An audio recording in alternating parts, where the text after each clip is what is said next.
5 second. Start. When the present regime took over, we have been on a recovery path which commenced about 1.5 years back.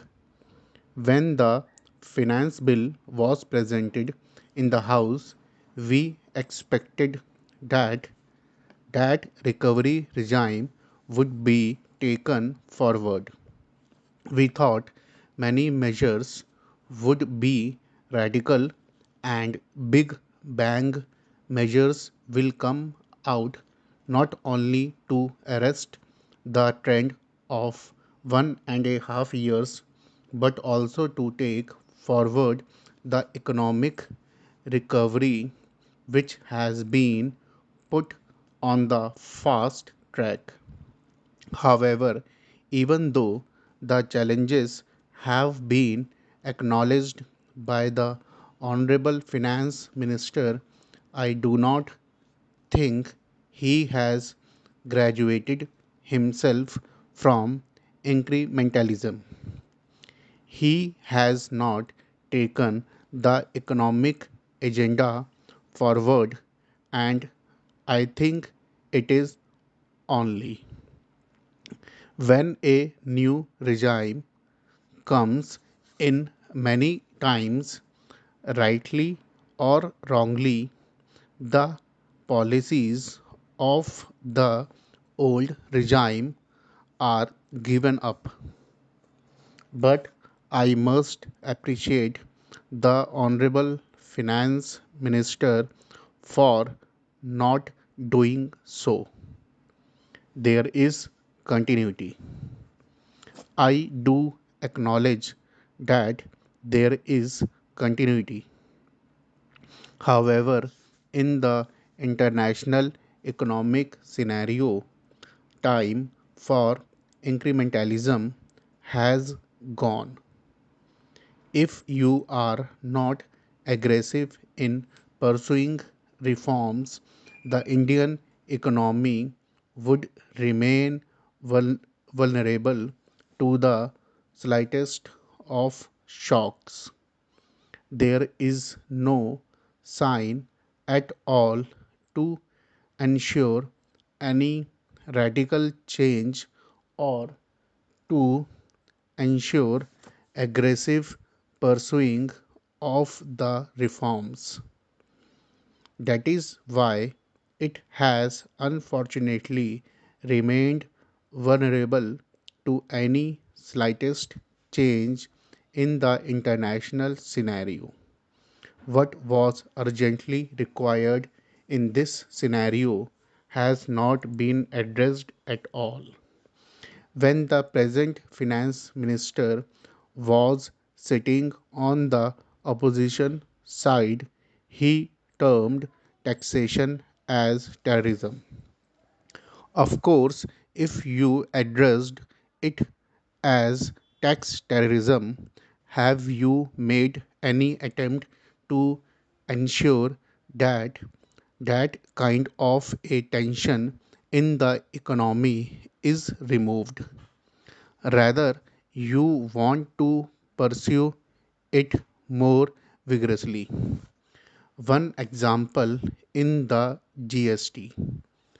How many years have passed with the finance ministers of the states constituting a committee which was headed by the former finance minister? Earlier, it was the finance minister of Bihar, Shri Sushil Kumar Modi, who was heading it.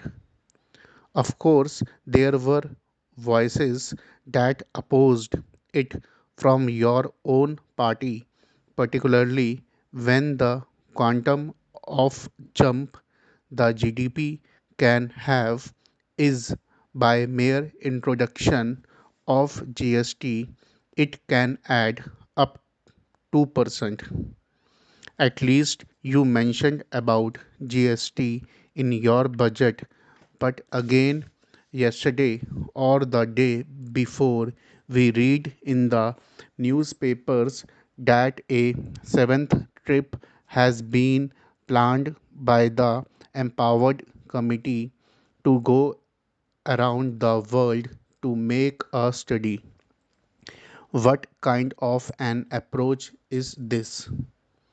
That means you are not serious about it.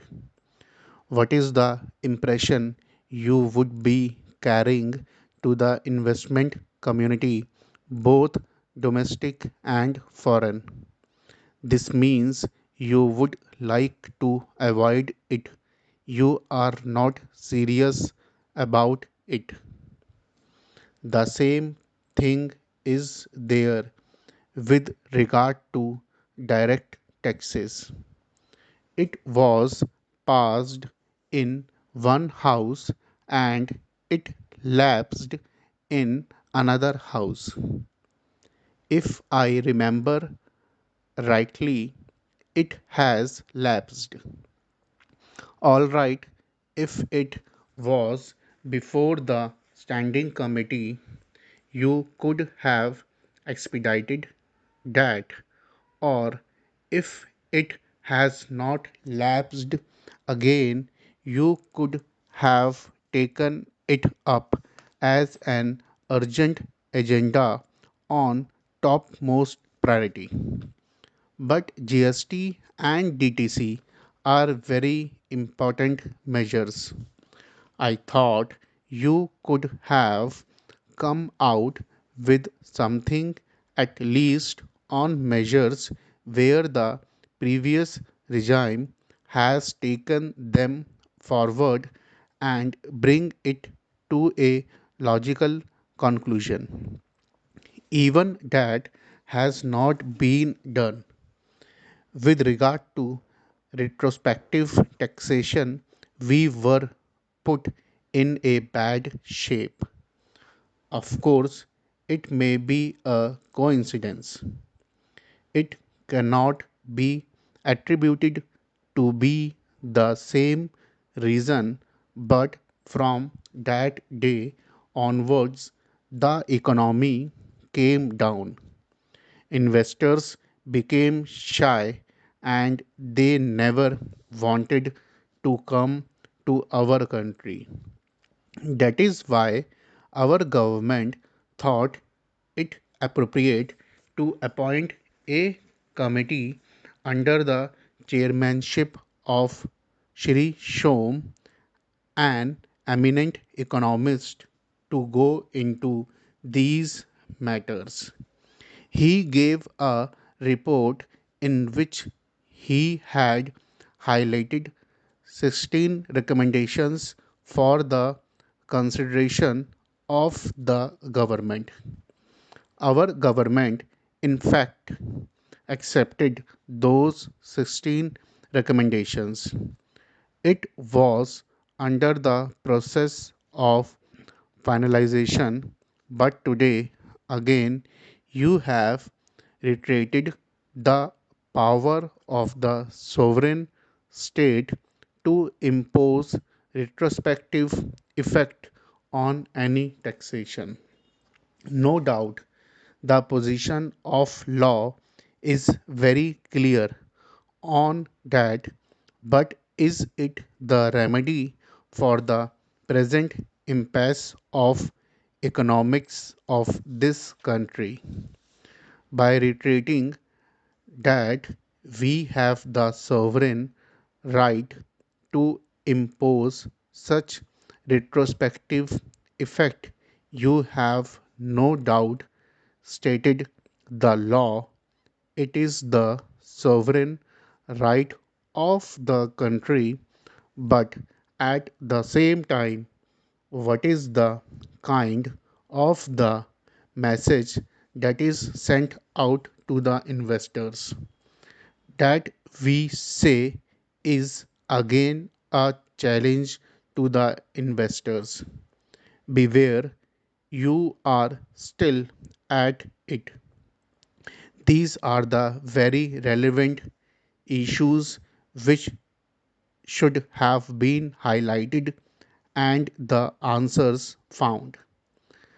Dad would have picked up. Stop.